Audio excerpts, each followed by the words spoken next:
En este video vamos a analizar los conceptos de EML y PML, pérdidas máximas estimadas y pérdidas máximas probables, y su aplicación a un diseño de programas de seguros patrimoniales.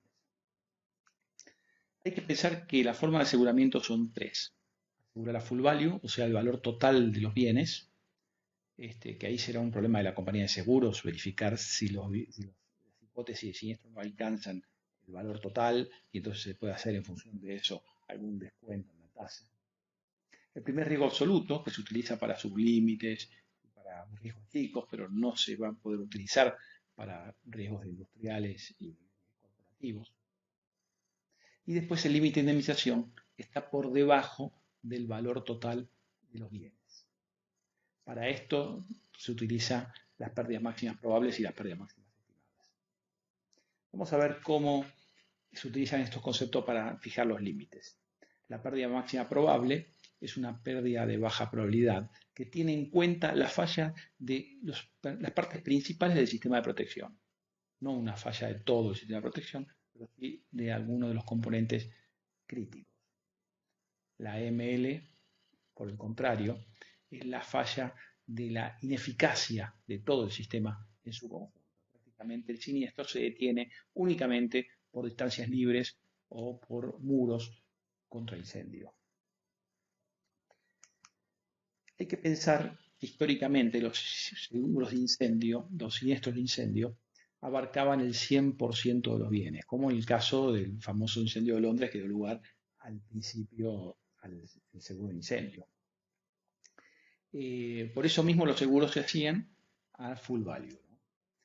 Esto sucedió prácticamente hasta el año 1970, donde se consideraba que las distancias eran las únicas formas de prevenir que el incendio pasara de un sector al otro. Entonces se usaba el concepto de máxima unidad de riesgo. Inclusive hay que pensar que el ingeniero Haussmann, que diseñó París, las grandes avenidas, no por el tránsito que había, sino para justamente evitar que los incendios pasaran de un sector de la ciudad al otro. Sin embargo, ese paradigma en el año 74 cambió. Una planta química en Flixburg, en Inglaterra, tuvo una vapor cloud explosion y todos los aseguradores que habían pensado que cada una de estas tres plantas era independiente porque estaba separada por distancias de 20 metros, fueron consumidas por un solo incendio que afectó el 80% del valor de los bienes. A partir de ahí se recomendó tener ingenieros de riesgos que calcularan las pérdidas máximas teniendo en cuenta las características de cada tipo de bien, no solamente la distancia. Los conceptos que se usan, aparte de la máxima unidad de riesgo que ya vimos, la PML, el ML, es el MFL, que es Maximum Foreseeable Loss, es algo parecido al EML. El Normal Loss Expectancy es la pérdida que ocurre durante la vida de una planta, porque tiene en cuenta el funcionamiento normal de los sistemas de protección, ¿no? Siendo que las pérdidas máximas estimadas y probables realmente no ocurren en la vida de una planta industrial, porque la probabilidad es muchísimo menor, ¿no? Y después tenemos el riesgo catastrófico, la probabilidad de que un siniestro afecte más de una locación cuando el programa de seguros tiene varias locaciones. Estos conceptos son más idóneos que la máxima unidad de riesgo para determinar los límites, pero tienen una debilidad, dependen de los humanos, dependen de la capacitación del analista de riesgos, del inspector, ¿no? Entonces ahora vamos a hablar de las herramientas que tienen los analistas de riesgos para calcular las pérdidas máximas.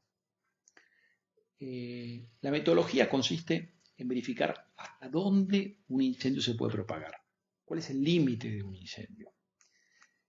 Realmente las separaciones, los muros cortafuegos, las distancias libres y después los sistemas de prevención que tienen muy alta confiabilidad. Acá vemos un muro contrafuegos que impidió que un incendio pasara de un supermercado a una vivienda y ahora está siendo sostenido por la grúa porque si sacamos la pluma la pared se cae, ya resistió el fuego pero no resiste mucho más.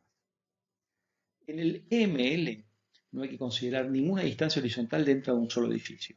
Únicamente lo que importa son las distancias entre distintos edificios. Nada que considerar las puertas contra incendio, aún las automáticas. Solamente los muros y las distancias pueden detener un incendio. La ausencia de puntos de fuentes de ignición tampoco es un motivo para pensar que no se va a propagar, porque pueden ser fuentes externas, pueden ser los contratistas, generalmente, los que inician los incendios. Tampoco hay que tener en cuenta la presencia del sistema de detección de extintores portátiles, sprinklers o brigadas de incendio, porque van a ser ineficaces. En el caso de pérdida de beneficios, para calcular las pérdidas máximas o pérdida de beneficios, hay que verificar el stock de productos que puedan minorar la pérdida en los primeros meses de la pérdida de ventas, los repuestos que permitan reparar rápidamente una capacidad de producción, el margen de cada línea de productos, que no son todos iguales, la capacidad ociosa de cada línea que puede, digamos, complementar o puede reemplazar a una línea que está siniestrada, el tiempo de reemplazo de la maquinaria, los planes de contingencia, la estacionalidad de la producción y la dependencia inclusive de proveedores o clientes, porque muchas veces el siniestro no se produce en la propia planta, sino en la planta de proveedores o de clientes. En la pérdida máxima probable hay que pensar en que falla alguno de los sistemas críticos. Pensemos ahora en el diseño de un programa de seguros. Lo primero que hay que tener en claro es que estas metodologías que estamos usando sirven únicamente para los riesgos accidentales, pero no para los intencionales. Los intencionales, si son certeros, pueden destruir la totalidad de los bienes, como en el caso de la destrucción de las Torres Gemelas. El primer paso es establecer las hipótesis a partir del estudio de casos reales para lo cual usamos los datos que nos suministra el mercado de seguros, los boletines de siniestros reaseguradores, básicamente. Y después, por otro lado, estudiar la respuesta del sistema de protección en base a los códigos. ¿Está diseñado el sistema con la densidad de agua, con la cantidad de detectores en base a lo que indican los códigos? Tenemos sistemas de simulación tanto para simular los eventos como para simular la respuesta. Acá vemos un caso de una planta petroquímica donde simulamos eventos de incendio, la radiación, de radiación de 4 kilowatts por metro cuadrado, radiación de 12 kilowatts por metro cuadrado en amarillo, radiación de 37 kilowatts por metro cuadrado, que es lo que destruye totalmente el activo. Inclusive podemos simular también la ocurrencia de eventos en cadena.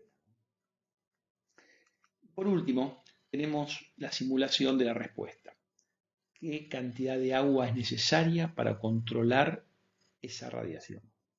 Para esto existe el sistema de simulación y los ingenieros lo tienen en cuenta y nos pueden decir si la capacidad de respuesta que tenemos es adecuada o no es adecuada. Bueno, espero que esto les haya interesado y que sea útil para el diseño de los programas de seguro. Que tengan éxitos y muchas gracias.